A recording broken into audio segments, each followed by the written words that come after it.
Journals, journals, all the journals, notebooks everywhere, pens, pencils.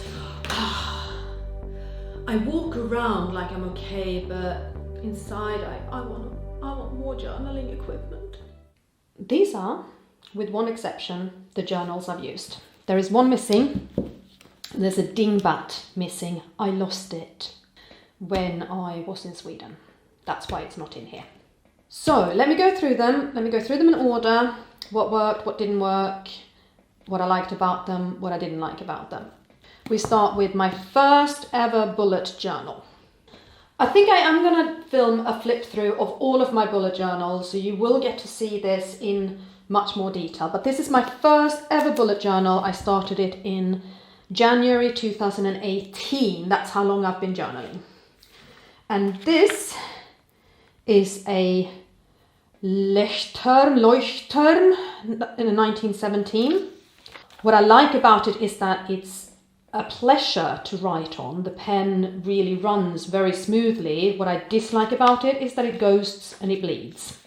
You can see through the pages what I've done on the other side of them, like here. But this is my first ever bullet journal and I've used it loads in so many different ways, and I'm really, it totally got me into bullet journaling and it kept me going. Benefit, it has 2 different bookmarks, which I really like. Another con of a Leuchtturm is it's got no pen loop. Always miss the pen loop. After the Leuchtturm, I went to dingbats. And the dingbat was nice, but the pages were almost a little too thick. But at least I got rid of that problem I had of ghosting and bleeding. But I lost my dingbat. It is still a journal I would recommend. It may very well be one I buy again in the future just to try it out. But I lost my dingbat, and for a long time I didn't bullet journal, and I realized I needed an interim solution until I got my dingbat back. I thought I was going to get it back. But I didn't. And so I went into Paper Chase. And I got this really cheap, obviously don't quote me on that price, this was a while back. I got a cheap bulleted soft notebook just to have as an interim measure. And the bullets are a little closer together than I like. There is a certain amount of ghosting kind of seen through, not that much, but there's some. But regardless, it worked for me as what I thought was going to be an interim measure, but actually I ended up using it for 6 months, from June through to December, the end of it. There's so much just scrappy sketching in this and just playing around with different things. It's been hugely beneficial for that. I'll give you a flick through.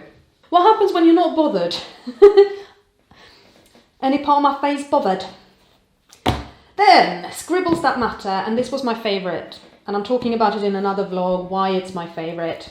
I started this book in January 2020 and it lasted me until August. And I love this book, I love the art I've made in it, I love the quotes that I have written up in it, I love the way I've been using it. This was great. Oh, by the way, I don't know how clearly you can see this, but I made a mistake here. So the quote says, "This is my life, my story, my book. I will no longer let anyone else write it, nor will I apologize for the edits I make." And I misspelled apologize. And therefore cut out a piece of paper, wrote it again, glued it in, wrote FFS. I will not apologize for the edits I make. The irony, the beautiful irony of that. You mustn't be afraid to make mistakes in your bullet journal. When I ran out of space in that, I got an origami. This is another really lovely book to work with. It is so close to being my favourite, but the scribbles is just that little bit better. So I started this one in September with a monthly, and then into a nice quote, and into a habit tracker, and into my weeklies. And I went through with this one. I finished the year in this one. I started the next year.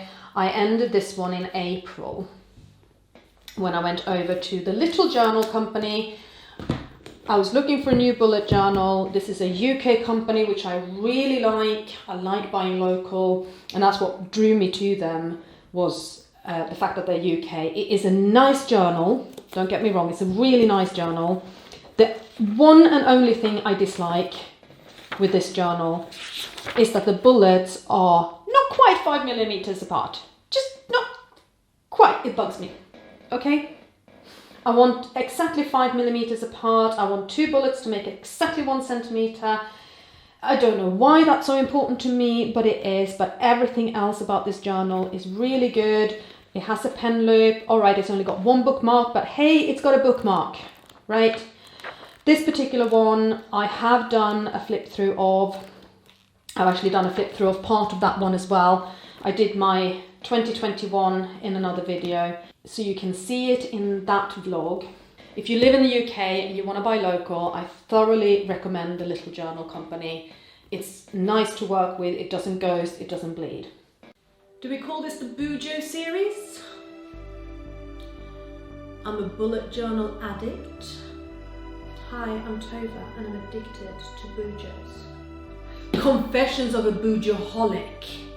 I'm sure that's been done before. That is too good not to have been done before. But it is good.